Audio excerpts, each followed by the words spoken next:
Assalamualaikum warahmatullahi wabarakatuh. Welcome back my YouTube channel. Balik lagi bareng aku, Kak Dila.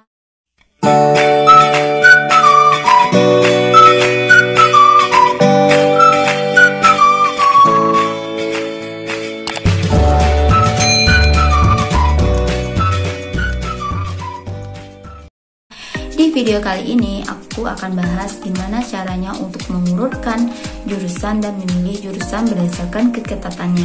Sebelum menonton video ini, jangan lupa untuk like, comment, and subscribe. Kalau bagi kalian video ini bermanfaat, jangan lupa untuk share ke teman-temannya. Oke, kita langsung aja ke videonya. Let's check it out.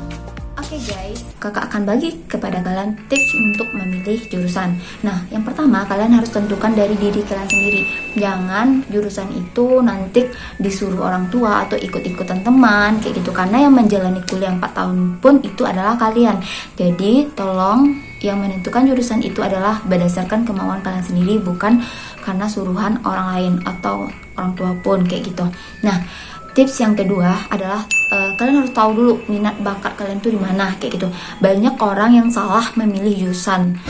Nah, secara nyatanya aja pengalaman teman kakak pribadi, dia salah mengambil jurusan karena dia nggak punya passion di bidang itu kayak gitu. Dimana dia enjoy menyelesaikan kuliah selama 4 tahun, toh dia nggak menyukai di bidang itu. Mungkin ini dan kenapa dia memilih jurusan itu karena anjuran dari orang tuanya, karena keinginan dari orang tuanya kayak gitu. Kalau bisa kalian memilih jurusan itu berdasarkan kemauan diri kalian, dan pilihlah jurusan yang passion kalian ada di sana. Misalnya gini, kalian mau dokter, ada nggak jiwa kalian untuk merawat orang lain, kayak melayani orang lain? Kalau kalian menyukai di bidang itu atau berminat, kalian punya passion di bidang itu, berarti kalian bisa milih jurusan itu. Misalkan maunya jadi misalnya teknik lingkungan, sementara orang tua kalian menyuruh dokter, sementara kalian gak suka di bidang kedokteran kayak gitu, merawat orang atau lain sebagainya. Mungkin kalian lebih suka terjun ke lapangan kayak teknik lingkungan, teknik sipil dan lain sebagainya. Jadi tolonglah pilih jurusan berdasarkan minat dan bakat, karena itu sangat penting sekali. Oke ya, itu yang kedua. Dan yang ketiga, refleksi diri. Kira-kira kalau kalian memilih jurusan itu, sanggup nggak kalian menjalaninya kayak gitu? Karena nggak mungkin kalian karena tahun kuliah itu bukan orang lain yang menjalani kuliah itu, kalian yang menjalaninya, suka dukanya, tugasnya, bimbingannya, apalagi skripsinya. Sanggup gak kalian memilih jurusan tersebut kayak gitu? Kalau kalian mampu, nanti ya udah pilih, nggak masalah. Tapi kalau rasa-rasanya saya nggak sanggup, nggak bisa, ya udah tinggalin, pilih jurusan yang lain. Oke. Dan ini berkaitan dengan poin yang keempat adalah jangan ikut-ikut teman, karena jurusan itu berdasarkan diri kita pribadi kayak gitu. Nah, yang kelima adalah survei dulu kampus maupun jurusan yang mau kalian pilih kayak gitu. Nah, misal kalian mau dokter, kira-kira di kampus ini kira-kira apa aja sih mata kuliah yang akan dipelajari kayak gitu. Dari materi kuliah tersebut kira-kira kalian udah ada bayangan belum? Kira-kira mampu nggak ke sana kayak gitu. Dan terus lihat juga akreditasi prodi dan kampusnya, karena itu sangat mempengaruhi peluang kalian kerjanya di lapangan nanti seperti apa kayak gitu. Nah, itu sangat penting. Nah, itu adalah 5 tips yang harus kalian kuasai untuk memilih jurusan. Jadi jurusan itu tolong difikirkan dari diri kalian sendiri dan kemauan diri kalian, dan lihatlah minat bakat apa yang ada dalam diri kalian, bukan dari dorongan yang orang lain. Boleh saja orang lain memberikan masukan atau saran buat kalian kayak gitu, tapi kalian harus cermati dulu dan harus bayangkan karena yang mengalami kuliah selama 4 tahun nanti adalah kalian dan bukan orang lain. Kira-kira itu paham ya kayak gitu. Oke adik-adik, kita lanjutkan ke step yang kedua atau bagian yang kedua, yaitu adalah bagaimana cara mengurutkan jurusan berdasarkan keketatannya kayak gitu. Nah, sebelumnya mungkin sistemnya untuk tahun ini sangat berbeda sekali. Kenapa? Untuk tahun ini sistemnya sangat jauh berbeda dari tahun kemarin. Kenapa? Karena tahun kemarin kalian itu ujian dulu, udah dapat nilai, baru memilih jurusan ataupun memilih PTN yang kalian inginkan, karena nilai udah tahu tuh kayak gitu.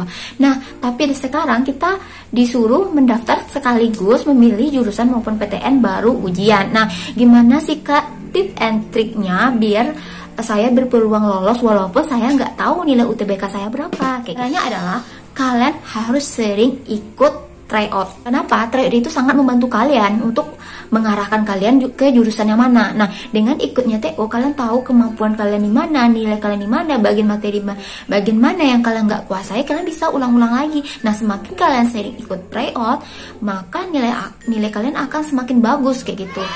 Nah, jadi kira-kira paham ya, dengan ada ikut tryout, kalian bisa tahu berapa nilai rata-rata kalian yang bisa kalian capai untuk menuju target kalian dengan jurusan yang kalian inginkan kayak gitu. Nah, misal di sini kakak mau mengambil jurusan pertama itu adalah pendidikan dokter di UI. Nah, UI memiliki daya tampung sebesar 54 orang dan peminat di tahun 2019 adalah 981 orang. Nah, untuk mencari keketatannya yaitu dapat digunakan dengan rumus daya tampung dibagi dengan jumlah peminatnya dan dikali dengan 100% kayak gitu. Nah, dapatlah keketatannya untuk masuk ke pendidikan dokter UI adalah sekitaran 5,5% dan nilai rataannya adalah 717,94. Nah, data ini bisa kalian ambil di websitenya LTNPT karena semuanya situ udah ready, udah ada ya kayak gitu. Nah, kakak mau bandingkan dengan jurusan yang kedua yaitu pendidikan dokter di Universitas Padjadjaran. Nah, Universitas Padjadjaran memiliki daya tampung sebesar 100 orang di mana peminatnya adalah 1.404 orang dan memiliki keketatan 7% dengan nilai rataannya atau passing grade-nya adalah sekitar 661. Nah, ya, jadi cara melihat keketatan jurusan itu adalah semakin kecil persentase keketatannya, maka akan semakin besar persaingan kalian di jurusan maupun di PTN tersebut. Kira-kira dimengerti ya, kayak gitu.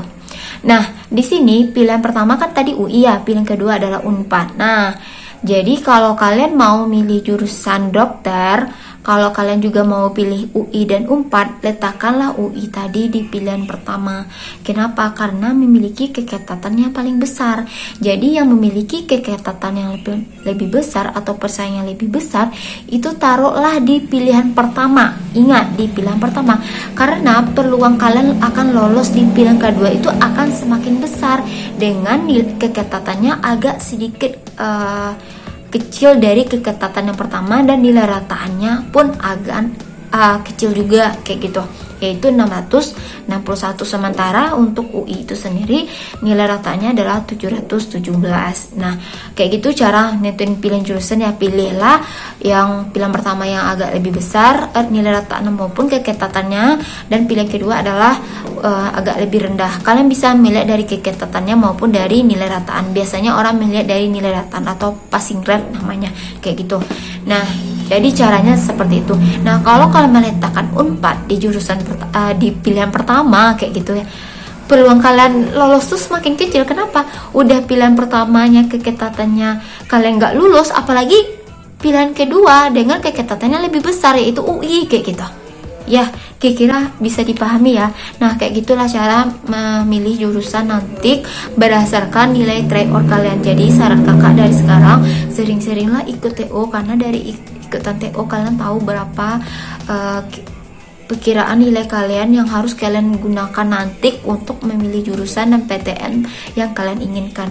Jadi tolong egoisnya atau egonya dikurangi dikit saja ya.